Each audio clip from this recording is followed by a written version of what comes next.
Welcome to Anamika cartoon story channel. আজকে তোমাদের যে গল্পটি বলবো সেটি হলো প্রেম কি পার্ট 23। ঐশী আর অমিত বাচ্চাটাকে নিয়ে অনেকক্ষণ দাঁড়িয়েছিল। তখন অমিত বলে, অনেকক্ষণ তো হলো আমরা দাঁড়িয়ে আছি, আশেপাশে তো কাউকে দেখছি না। আচ্ছা, বাচ্চাটাকে কি কেউ ফেলে রেখে গেল? আমারও তাই মনে হচ্ছে, হয়তো বাচ্চাটাকে কেউ ফেলে রেখে গেছে, কিন্তু এমন নির্মম কাজ কে করতে পারে? সেটা তো আমিও বুঝতে পারছি না।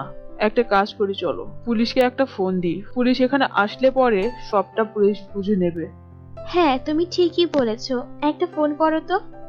যখন অমিত তার ফোন বের করে পুলিশকে ফোন দিতে যায়, তখন সেখানে একটা বুড়ি খুব দ্রুত হাঁপাতে হাঁপাতে চলে আসে আর বলে, দাঁড়াও বাবা, ফোন দিও না কোনো পুলিশকে। আপনি কে? আমি হলাম এই বাচ্চার দিদা। ওহ, তাহলে শেষ পর্যন্ত আপনি চলে এসেছেন। আচ্ছা, আপনারা কেমন মানুষ বলেন তো? এই ছোট বাচ্চাটা কেউ কি এভাবে এমন জঙ্গলে ফেলে রেখে দেয়? যদি কোনো শিয়াল কুকুর এসে নিয়ে যেত তাহলে কি হতো? আমি জানি বাবা, যাতে শেয়াল কুকুরে না নিতে পারে, তার জন্য আমি ওই দূরে গাছের আড়ালে দাঁড়িয়েছিলাম। আমি অনেকক্ষণ ধরে তোমাদের দুজনকে দেখছিলাম। কিন্তু আপনি কেন লুকিয়েছিলেন, আর এই বাচ্চাটাকে এখানে কেন বা রেখেছেন? আমি তোমাদের সব কথা খুলে বলছি, কিন্তু তোমরা দয়া করে পুলিশকে ফোন দিও না। আচ্ছা ঠিক আছে, আমরা পুলিশকে ফোন দিব না, আপনি বলেন কি হয়েছে। আসলে এটা আমার পুতনি, এর জন্ম আজ 3 দিন হলো। কিন্তু এই বাচ্চাটা এখানে কেন? এর পিছনে অনেক বড় ঘটনা আছে। আসলে আমার ছেলেকে আজ থেকে 7 বছর আগে বিয়ে দিয়েছিলাম। বিয়ে 2 বছর পর আমার বৌমা প্রথম কন্যা সন্তানের জন্ম দেয়। তার পরের বছর আবার আরেকটা কন্যা সন্তানের জন্ম দেয়। এভাবে বছর ঘুরতে না ঘুরতে আমার ঘরে বাচ্চাদের হই হুল্লোড় পড়ে গিয়েছিল।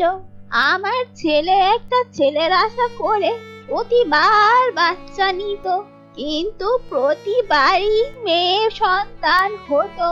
তার জন্য আমার ছেলে রাগ করে আমার সব পুতনিগুলোকে বেচে দিয়েছে। এসব কি বলছেন আপনি? আমি ঠিকই বলছি। আমার ছেলেকে আমি কোনোভাবেই বোঝাতে পারলাম না।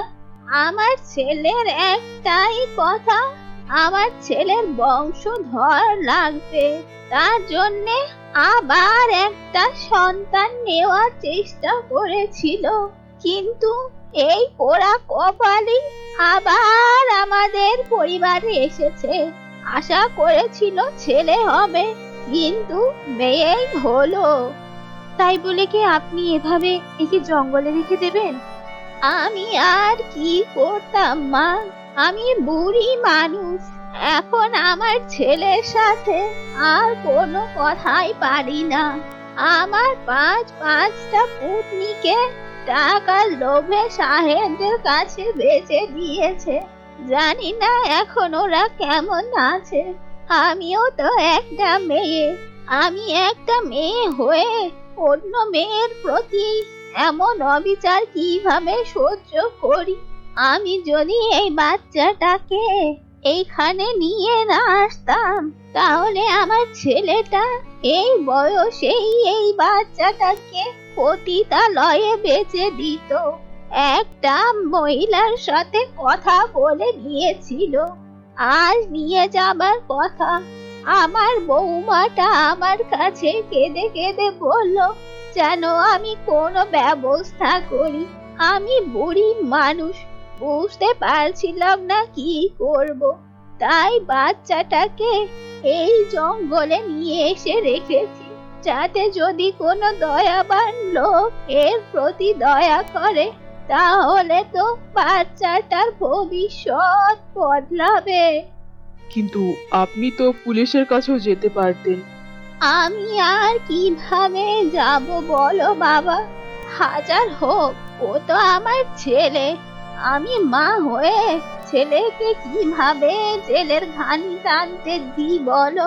আমি যদি পুলিশের কাছে সব বলতাম, আমার ছেলেটার যে জেল হয়ে যেত বাবা। আমি মা হয়ে তো এটা করতে পারি না। যাই বলুন না কেন বুড়িমা, এটা আপনার করা মোটেও উচিত হয়নি। যে পুরুষ মানুষ একটা মেয়ে মানুষের যন্ত্রণা বোঝে না, একটা মেয়েকে সমাজের বোঝা বলে মনে করে, সেই পুরুষের এভাবে বেঁচে থাকার কোনো অধিকার নেই। জেলের শাস্তি ভোগ করাই ভালো। মা, আমি বুঝতে পারছি তোমাদের মনের অবস্থা, কিন্তু কিছু করার নেই মা। তোমাদের কাছে আমি অনুরোধ করছি, দয়া করে পুলিশকে কিছু জানিও না। আমার ছেলেটা যদি এই বয়সে জেলে যায়, আমি সহ্য করতে পারবো না মা। এমনিতেই আমার অনেক বয়স হয়েছে, কবে না কবে মারা যায়। এই বয়সে যদি ছেলেটাকে জেলে কষ্ট পেতে দেখি, তাহলে তো আমি নিজেই মরে যাব মা। এখন আপনি কি করতে বলছেন? এই বাচ্চাটা কি করবেন? মা, আমি বলছিলাম যদি বাচ্চাটা তোমরা নিয়ে যাও তাহলে খুব ভালো হয়। আসলে আমি বুড়ি মানুষ, কাছে টাকাও নেই যে বাচ্চাটাকে একটা অনাথ আশ্রমে নিয়ে যাব। মা, আমি অনেকক্ষণ ধরে তোমাদের দেখছি, আমার মনে হচ্ছে তোমরা ভালো মানুষ। যদি এই বুড়ি মাটার উপরে একটু দয়া করে বাচ্চাটাকে যদি অনাথ আশ্রমে দিয়ে আসো, তাহলে আমার বড়ই উপকার হয় মা। আর এই বাচ্চাটারও ভাগ্যটা বদলে যায়।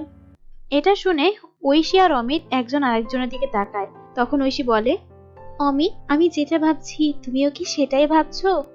হ্যাঁ ঐশী, আমিও সেটাই ভাবছি। আমরা একটা কাজ করি, আমরা না হয় এই বুড়ি মায়ের কাছে সবটা বলি। হ্যাঁ হ্যাঁ, আমি বলছি ব্যাপারটা।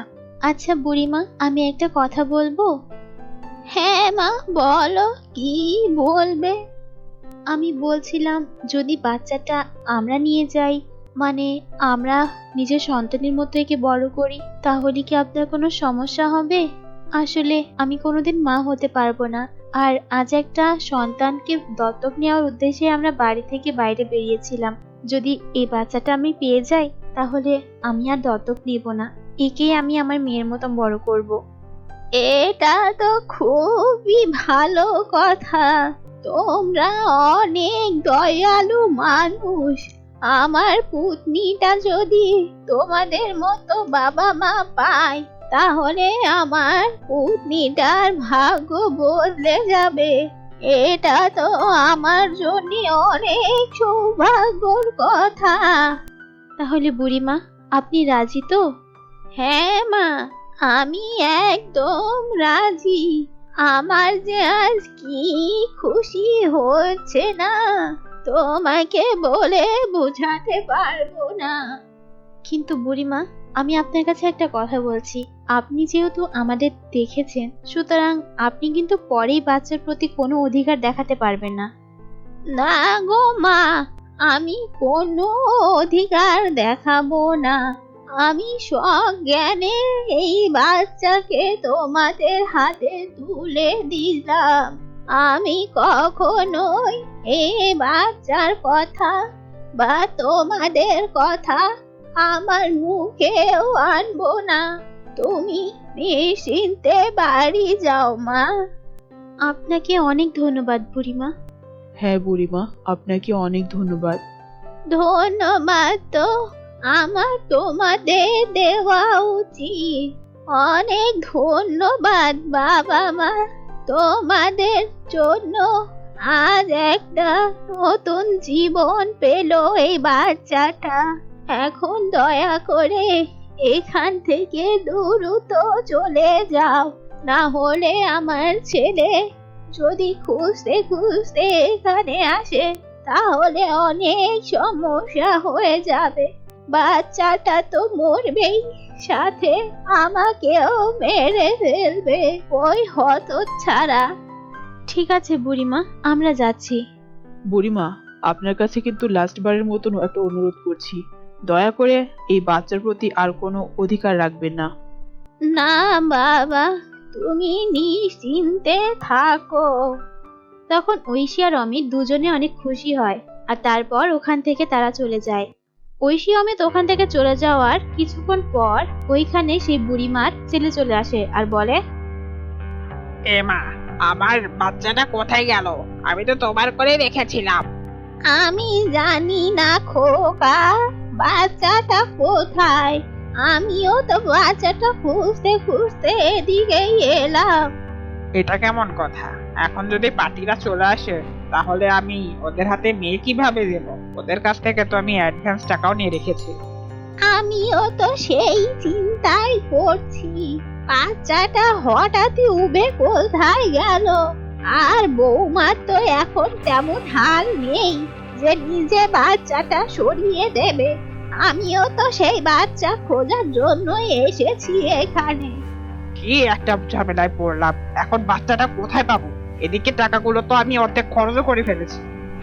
বাবা, একটা কাজ কর, চল আমরা ফিরে গিয়ে বাড়ির আশেপাশে খুঁজি, হয়তো কোনো শেয়াল কুকুরে নিয়ে গেল নাকি। আমাদের বাড়ির তো আবার দরজাও নেই, কুকুর শেয়াল আসতেও তো সময় লাগে না। এদিকে তো বাচ্চাটাকে পেলাম না। হ্যাঁ মা, ঠিকই বলেছো, হয়তো শিয়াল কুকুরে নিয়েছে। যদি তা হয় তাহলে তো আবার অনেক লস হয়ে যাবে। এদিকে বাকি টাকাগুলো কেমনে ম্যানেজ করবো এটাও তো বুঝতে পারছি না। চলো মা, যে দেখি বাচ্চাটা কোথায় আছে। এই বলে তারা দুজনে ওখান থেকে চলে যায়। এই ছিল আজকের গল্প প্রেম কি পার্ট 23। আশা করি তোমাদের ভালো লেগেছে। ভালো লাগলে অবশ্যই লাইক করবে এবং কমেন্টের মাধ্যমে তোমাদের মতামত জানিয়ে দিবে। আর তোমরা যদি আমার চ্যানেলে নতুন হও, আমার চ্যানেলকে সাবস্ক্রাইব করে পাশে থাকা বেল আইকনে ক্লিক করবে, তাহলে আমার চ্যানেলের আপডেট ভিডিও সবার আগে তোমার কাছে পৌঁছবে। আর তোমরা যারা প্রেম কি পার্ট 1 থেকে পার্ট 22 পর্যন্ত দেখোনি, ডেসক্রিপশন বক্সে লিংক দেওয়া থাকবে, ওখান থেকে দেখে নেবে। অথবা আমার চ্যানেলে আলাদা করে প্লেলিস্ট করা আছে, ওখান থেকেও দেখতে পারো। ধন্যবাদ।